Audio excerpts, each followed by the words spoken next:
Hi, everyone. Good morning. This training is about the orientation training checklist. This is a training on how to fill out this form with the highest level of quality. So going back to the regs, DHS 3612 is about orientation and training. And number one, it says right in the regs, this is word for word from the regulations, that if you have less than 6 months of experience providing psychosocial rehabilitation services, you're going to need to document 40 hours of training within 3 months of beginning employment as a direct service provider. Number two is the same as above, but if you have more than 6 months of experience, you only need at least 20 hours of documented training within 3 months of beginning employment as a direct service provider. And then number three is a caveat for volunteers. They do need the full 40 hours. Now, 3612-1B is about the orientation training. And under 1B, there's a 1 through 11. 1 through 11 is a list of required topics that must be covered in either your 20 or 40 hours. So no matter how many hours you need to get, this is a list of topics that need to get covered. Then 3612-1C is about the ongoing training, the annual training. After orientation is over, then every year you need to get 8 hours of training. 8 hours of ongoing training is required. And per the regulations, it says that those hours should be designed to increase the knowledge and skills of staff members in topics addressed in the previous slide, 1 through 11. So it's very flexible regarding what types of trainings you get to fulfill those 8 hours annually. Then you get into 3612-1D, the training records. And that's why we're here, is how are we going to document what we did? How are we going to document that we fulfilled the previous parts of the regulation? So what the regulations call for is updated and written copies of the orientation and ongoing training programs and documentation of the orientation and ongoing training received by staff members and volunteers. And it needs to be maintained as a part of the central administrative records of CCS. So we need to document the trainings and make sure that they are stored in a centralized location. So that's why we're here today, to talk about how we're going to document. So first of all, where do you find your orientation checklist? In the CCS SharePoint. There are 2 different checklists. There's one checklist for care coordination, and there's a different checklist for ancillary. IPS staff additionally fill out an IPS specific training checklist that's like an addendum to the ancillary orientation checklist. Now in 2021, it is one of our goals to get these orientation checklists updated. So please go to SharePoint for the most up-to-date document each time you have a new staff member start. What you're going to do is go to SharePoint. Later in the PowerPoint, the actual links are right in the PowerPoint for you to click, or you can go into SharePoint to find those documents. And then what you want to do is you're going to download that Word document. Don't type right into SharePoint, or everyone else will see what you've typed. Don't type right into SharePoint. Download that Word document and do a save as on your own computer or your own network. Then once it's yours, you've saved as and it's on your computer or your network, then you can go ahead and type in your checklist document. When you're done, you'll print it, you'll sign it, you'll scan it, and you'll upload it to SharePoint as a PDF. Jen, just a quick add in there too. So when you actually download the checklist in Word, you will see the header, and the header will tell you that you have the right checklist. So you want to make sure that you have the checklist that either says care coordination in the header or ancillary in the header, and make sure you have the correct one. That's right. And the view in SharePoint can sometimes be a little strange, but when you download it, it'll be a Word document and it will become clear. So let's break down this orientation checklist. How do we fill it out? First of all, it is very important to know that the care coordination team and the ancillary teams have slightly different checklists, so make sure you're using the right one. And then IPS requires the addendum in addition to the ancillary checklist. Now, going back to the regulations, 3612, the 1 through 11 is the list of required topics.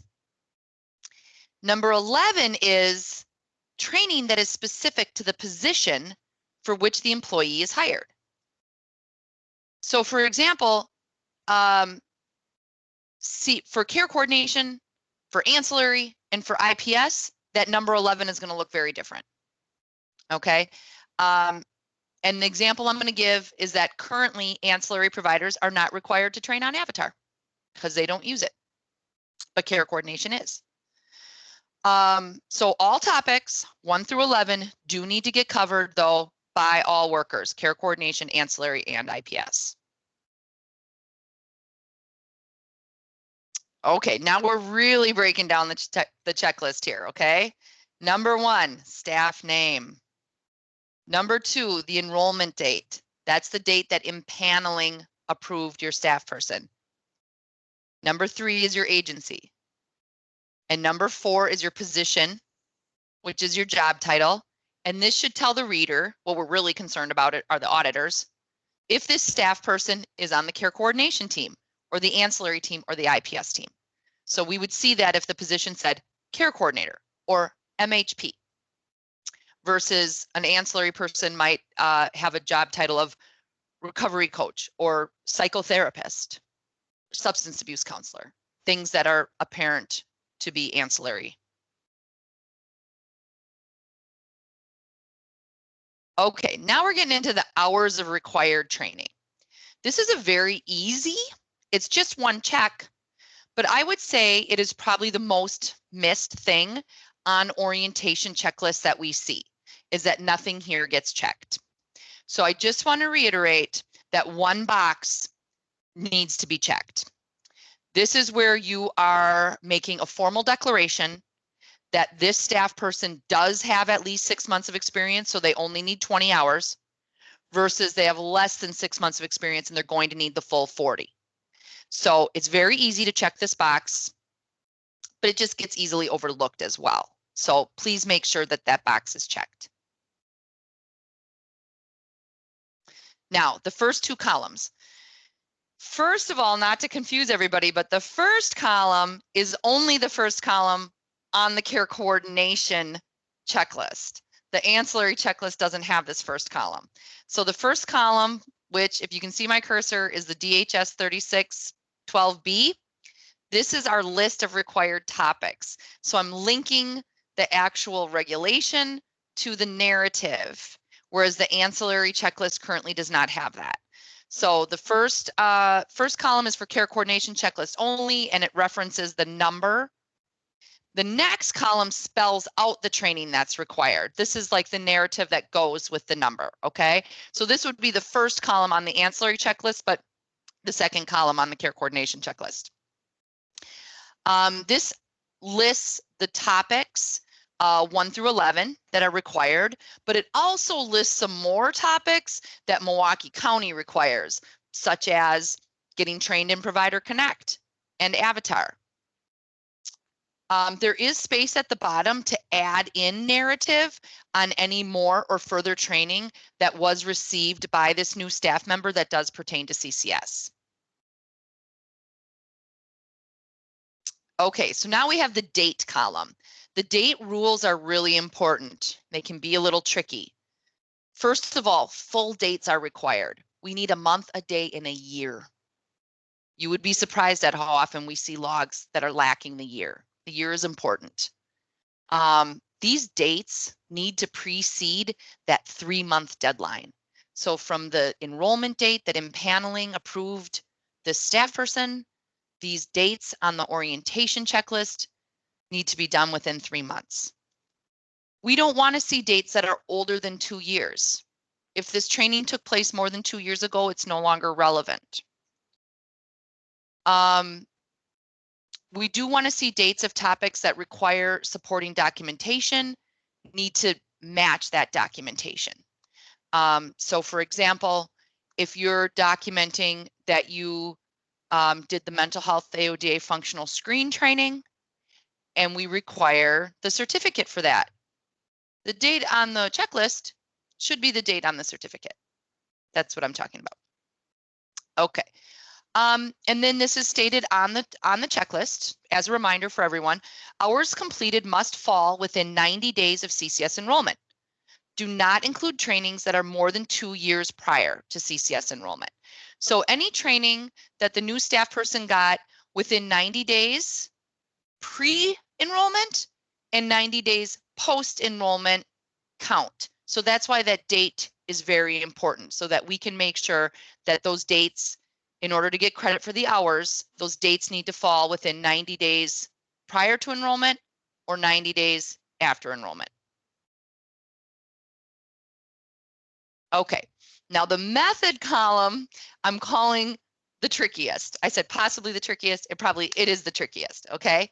So methods are suggested on our checklist. We put some methods out there. The different methods are suggestions. These might be some ways you can fulfill this training, but you have to check something. You don't have to check all the boxes. Obviously, they're suggestions, but you have to check something. So if the method that you check is self-explanatory, then you wouldn't need any additional supporting documentation. As an example, where it says that you have to learn DHS 36. If your method is red, you would not need to include any supporting documentation, okay? But in a different area, if you're saying you read something, we would need to know what you read, okay? Like if it was the area for trauma-informed care and you said you read, it's not obvious what you read. We would need something more, okay? If your method is an internet video, we either need the link right on the checklist, or you might have some supporting documentation to attach. Anything that's listed as like a conference or an in-service, we would expect some supporting documentation, such as like a certificate of attendance. When you're doing one-on-one training, that also needs supporting documentation, like a letter, or a lot of agencies have like templates of certificates that they've created. Who provided that training? How long did you spend on that training, and what's the date? And that obviously would match what's on the checklist, the date. And, you know, if you spent 2 hours on February 1st and that's what the certificate says, well, then that's what should be on the checklist as well. Now, this supporting documentation that I'm talking about, it does not need to get uploaded to SharePoint. You can keep that back at your office. But when our compliance team does monitoring this month, if they look at a checklist and they say, okay, this checklist looks great, but these 3 areas, the method is vague, it just says conference, I'm going to need some supporting documentation. They're just going to email you and say, for this staff person's checklist, I am looking for 3 pieces of supporting documentation. Please email them, okay? So you need to be ready to provide those pieces of supporting documentation. Okay, so the last column is the hours completed. So the hours completed should match the training method. If you watched a 2-hour video, it should be 2 hours. Sometimes we see, you know, the modules are all the same. So we might see like module 1, which we know is a 2-hour video, and somebody claims 3 hours. So we want to make sure that the hours on the checklist match the method. The hours can be listed and totaled if this training occurred within 3 months prior to enrollment or 3 months post-enrollment. Those are the hours that can count toward your 20 or 40 hours. If you have a training that occurred more than 3 months prior, but within 2 years, you can use that training to satisfy the training topic requirement, but those hours don't count toward your 20 or 40 hours. So if that date is more than 3 months prior to enrollment, list 0 in the hours. Any trainings that are 2 years prior to CCS enrollment really should not even be on this checklist. If it was more than 2 years ago, it doesn't belong on this checklist. One exception is the mental health AODA functional screen. If you took that for a different job 4 years ago and you're still certified to do it, you don't have to redo it. You can put it on the orientation checklist. You don't get the hours, but you've satisfied the topic. Or same thing with like Provider Connect and Avatar. Let's say you were trained on that years ago for a different job. You could put it on there to satisfy the topic, but you don't get the hours. Okay, so another example I always give with that is like motivational interviewing. It's a very popular training. It's a wonderful training. It fulfills one of the training topics. And let's say you had it a year ago. You wouldn't have to do it again. You can satisfy the topic by putting the date and that you had this training. You just can't count the hours because it's more than 90 days ago. Okay, so wrapping up the checklist. This is how it looks at the bottom of the checklist. We've got this yellow box, and it's like, are you shooting for 20 hours or are you shooting for 40? Whichever one you're shooting for, what you need to do is add up your hours and then put your hours on the correct line. You can type that in or handwrite that in. But the line at the bottom needs to match what was checked up top. So if up top you said that this person has less than 6 months of experience, so they need 40 hours, then we don't want to see a 30 over a 20. They need to have the 40 hours if that's what you checked up top. And all the training topics need to be covered. Even if you go over your 20 or you go over your 40, we do need to make sure that all the training topics have been covered. We do see that once in a while where a training topic, a mandatory line is just blank. And people think like, well, I've got 25 hours and I'm only trying to get 20 and I've got 25, so I'm done. All the topics have to get covered. Jen, can I just add something here? Yes. So a lot of times what I see is providers will just circle 20 or circle 40. Unless you are right on the money with 20 hours or 40 hours, please don't do that. Tally up all of your hours and give yourself credit for what you've done and write it in. Yes, write in the total amount. 21.25, 32.75, whatever it is. Tally it up. Okay, signatures. This orientation checklist should be signed by the employee who completed it, and then you should sign on the date that you finished. So maybe whatever is the last date of all the trainings, that would be the date that you sign it. And then you want to submit that to your supervisor, and the supervisor, like I said before, the supervisor could be the CCS administrator or the service director. And this supervisor should sign on the date of when they're approving it. So if they get the first draft and they see any sort of problem and they have to kick it back for edits, they shouldn't sign it and date it until it's an approvable document. So these dates aren't always the same. Most of the time they're not, actually. I finish my log and I hand it to my supervisor and she doesn't get it reviewed for a couple of days. Or she sees that I forgot a date and she kicks it back to me. I fix it and kick it back to her. Okay, but it should be signed on the day that the supervisor approves it. These dates don't need to match, but they do need to precede the 3-month deadline. So supervisors, if you're getting this orientation checklist and it's getting close to 3 months, please make sure that you do the review, do the edits, get it approved promptly, because your signature date needs to precede the 3-month deadline. And then the supervisor's approved date is the final approved date. That is when this orientation checklist was finally approved. So that's the date, and that's the date you're going to use then in your naming convention on when that training checklist was finished, was finalized. And Jen, if I could just add something there, this is a change for ancillary. Historically, we have gone off the provider signature because I've seen probably about year-long lapses from when the supervisor actually signs it, and I think it's just because the supervisor forgot to sign it. So from this point moving forward, ancillary is going to adopt the same approach as care coordination, and the supervisor's signature is the training completion date, and that is the date that goes into SharePoint. And it has to be within the 3-month deadline. Thank you.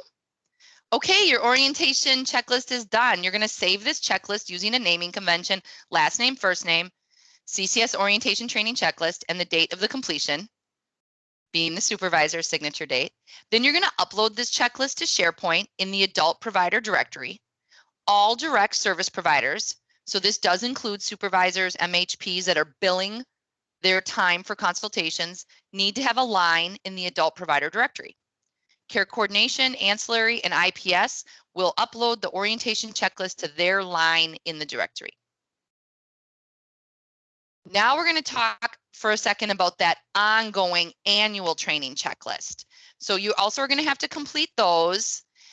They're a lot easier, but you also want to save that checklist using a similar naming convention, last name, first name, CCS annual training checklist, and the year. The year is so great. Because then when we go into SharePoint, we'll see like Herbert, Christine, CCS annual training checklist 2018. Herbert, Christine, annual training checklist 2019. Herbert, Christine, annual training checklist 2020. It's so easy and so wonderful. Just that year is so important. So you're going to upload that checklist to SharePoint in the adult provider directory. And this basically, these next two bullet points are the same exact thing as the previous slide. Yes, all direct service providers need to have a line in the adult provider directory. And both care coordination and ancillary and IPS will upload these annual training checklists to their line in the directory. So thus, every line in the directory will have an orientation checklist plus an annual checklist for each calendar year of employment. So if somebody's orientation checklist took place in 2018, they should have an annual checklist for 19 and 20. Okay. Now we're just going to get a little deeper into the policy about orientation and training, okay? So there is a policy. It is on the CARS provider portal website. Anybody can access that policy easily. And the policy basically reiterates everything that I just taught you in the PowerPoint. However, the policy does have some additional clarification. Specifically regarding staff that leave a CCS agency and they begin employment at a new agency. The previously completed CCS orientation checklist is transferable if the gap of time not working in CCS does not exceed 6 months. The employee must be able to obtain that orientation checklist and the supporting documentation that would be required. Letting you all know that for a long time, I was collecting orientation checklists before we started uploading to SharePoint. So if somebody hires a staff with a less than 6 month gap in time and you want to try to use their original and they don't have it, you can ask me. It's worth a try. I might have it. You also would need the employee's annual training checklist, though, for all the years in between their orientation and the present, and I have never collected those. So that staff person would have had to save those on their own before they left that agency. And then what we would need to make this transferable is an addendum explaining that the CCS employment at this agency for these dates, and that is where the original orientation checklist comes in. And then now they have begun employment with this agency. So there's less than 6 month gap. So we're using the original orientation checklist.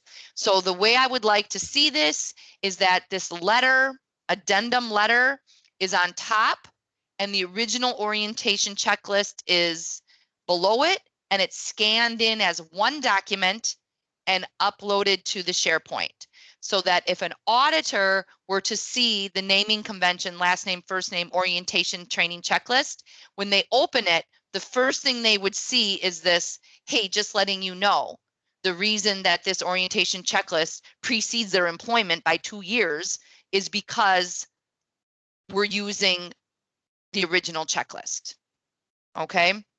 Now, the way I just explained it is the easiest way to explain it. That's a care coordinator who went to a different agency to be a care coordinator. It gets a lot more complicated when an ancillary takes a job as a care coordinator because they're different checklists. So that ancillary orientation log is not transferable to care coordination. It's possible that you could use a lot of those trainings on the orientation checklist for ancillary. If it was in the last 2 years, it might achieve some of the topics. It would have to be in the last 90 days to use the hours. okay? Ancillary to care coordination is not transferable. Now we have this issue that we've barely run across, but it's happened once or twice, where somebody has a CCS orientation and training hours via CCS employment in a different county. We're following the same guidelines. If there's less than a 6-month gap, they will definitely need an addendum. So we can use the orientation checklist, but we definitely need an addendum where they get Milwaukee County specific trainings. There are still more trainings they would have to do, such as reviewing our policies and procedures, the position specific trainings, Provider Connect, Avatar. So you can use the original orientation checklist, but you would need an addendum. And both documents should be scanned and uploaded to SharePoint with that like letter of explanation. Okay, it says checklist. So much for find and replace. These are the checklist audit tools. So thank you to Tamara for developing these. These are basically like if you want to make sure that your staff person filled out this checklist correctly, you could use this tool. It goes right down the line. Does it meet this? Does it meet this? Does it meet this? And these are actual links. So when I post this on SharePoint or when I email it out to all of you, you can click that and it'll take you right to the document in SharePoint. And then these are the links to the actual checklists, the care coordination checklist, the ancillary checklist, the IPS checklist, which is an addendum to the ancillary, and then there's an ongoing / annual checklist.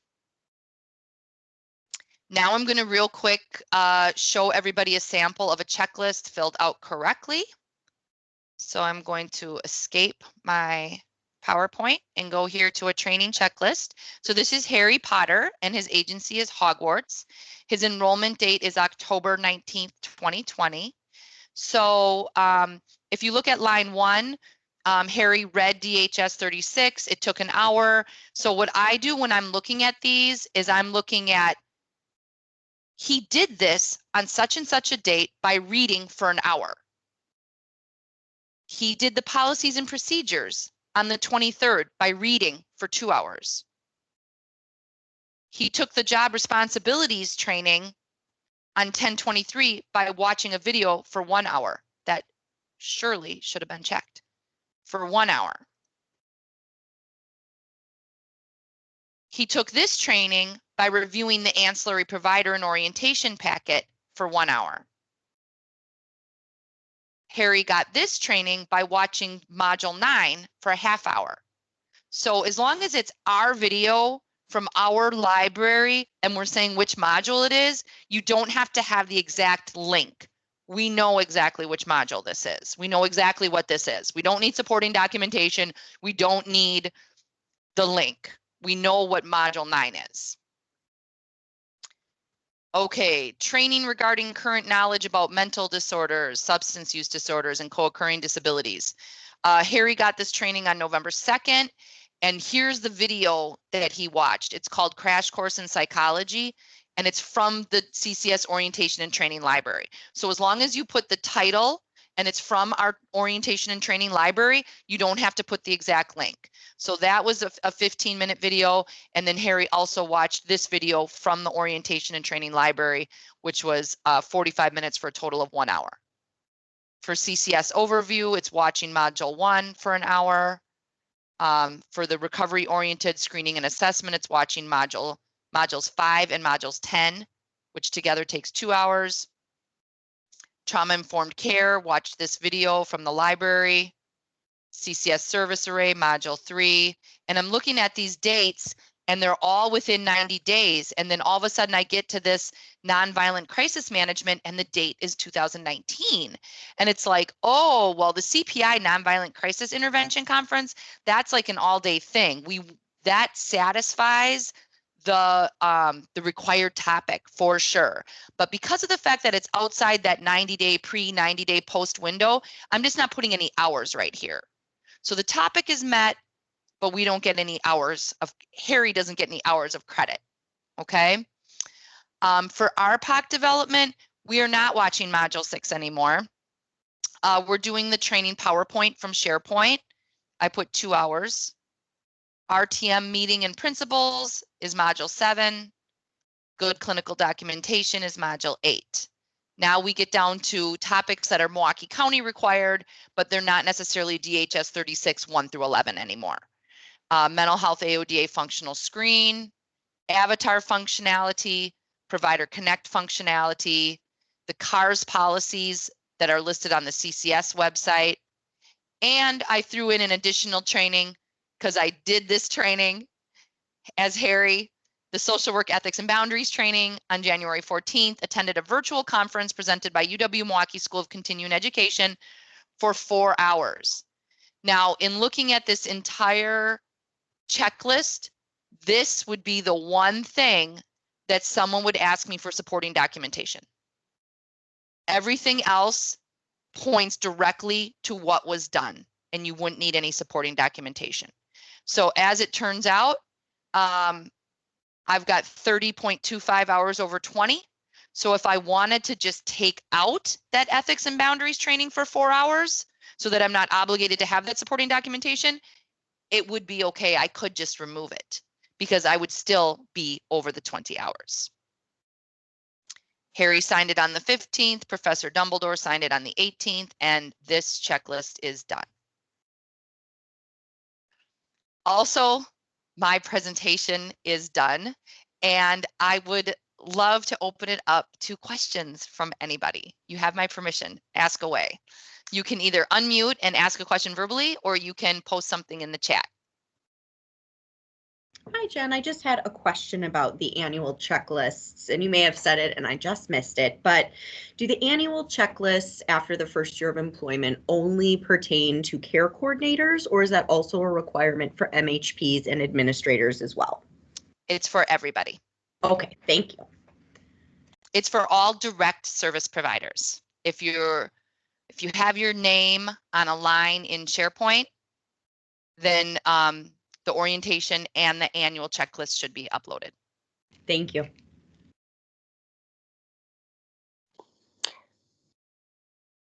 I have a quick question.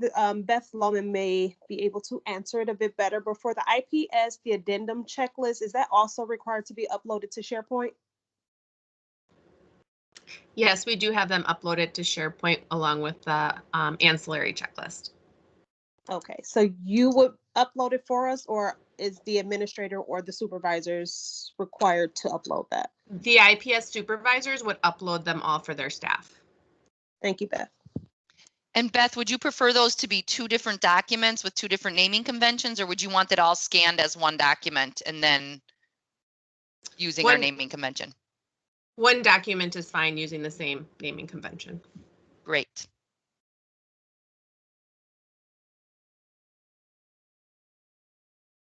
Good questions.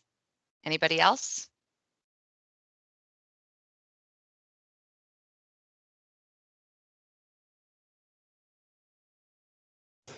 Hi, Jen, it's Tina. I have a quick question.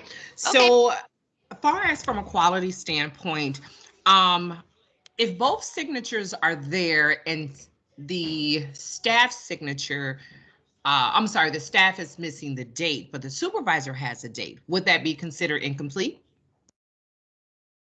Good question, because we did say that we were going with the supervisor's date because that's their approval date. So I don't like it, but we could probably live with it. Okay.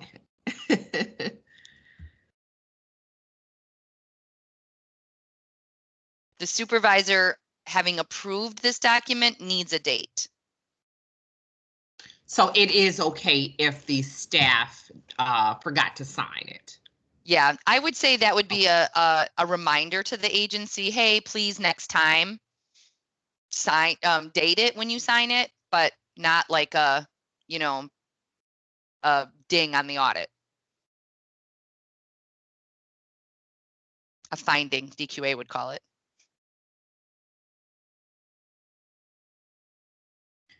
Okay, I have another question. Sure. So if a training topic is satisfied, however, the hours are not counted. Mhm. And there shouldn't be a supervisor's signature and date on the training log because they didn't meet the hours. Oh, if they finish their checklist and it doesn't add up to the 20 or the 40, Correct. that Correct. would not Even be though a valid log.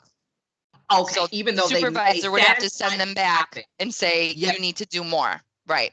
Okay. Okay. Just Yep. checking. And that can happen where it could be like, the care coordinator could be like, but I satisfied all the requirements. But maybe that 8 hours of mental health AODA functional screen is a huge one. That's a lot of time. But if somebody already has that, they can't count that 8 hours, then it might be a situation where they have all the topics satisfied and they're still not at 20 yet. They would need to find another relevant training. Got it. Makes sense. Another quick question I have, you mentioned when you gave the example of the training log, and then the last training that had 4 hours for, I think it was like a virtual conference. The ethics and you said boundaries, we would require additional supporting document. You mentioned 3. Was that just a number you just threw out there, or can they only provide 1 supporting document? I don't know what I said 3 about. I mean, they would just need like I went to that training, and so then I have like I have a saved certificate for having attended that training. So the certificate has the details of like who presented it, on what day, from what time, what the training was about. So I would just need to produce that certificate. Perfect. Thank you. Sure.